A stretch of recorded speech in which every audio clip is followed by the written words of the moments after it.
तर आज पहिला जाऊन नदीचं पाणी पण बघितलं आणि पोट धरून ह्यांच्यासोबत हसलोय पण. माझी एकादश असल्यामुळे पहिला गेलो नरसोबावाडीत विठ्ठल मंदिरात आणि तिथं जाऊन दर्शन घ्यायचं म्हटलं तर रांगोळी पण बघितली. एकदम विषय हार्ड आलती आणि या छोट्या छोट्या वारकऱ्यांना बघत बघत शेवटी मग महाराजांचं दर्शन घ्यायसाठी खाली गेलो. तर बघितलं की अजून पाणी पण कमी आलं नाही. दर्शनासाठी वरती मूर्ती तेवढी आणून ठेवली आहे. मग ह्या मॅडम पण भेटल्या. मॅडम पण आपलं ब्लॉग बघतात. तिने पण म्हटलं विषय हार्ड आणि शिरडोनला जायला तो तर धो पाऊस. मग रेनकोट घातला आणि निघालो. पाऊस तर काय थांबायचं नाव घेणं आलता आणि पुलावरनं पाणी पण बघितलं मग. आणि काका पण आपल्या सोबत होते.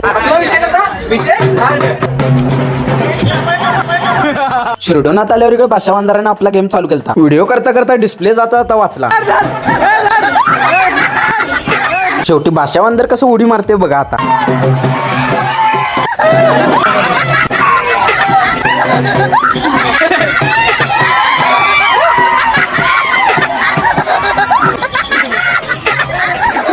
पूर्ण व्हिडिओ आपल्या युट्यूब चॅनलवर आलाय, तिथे जाऊन बघू शकता.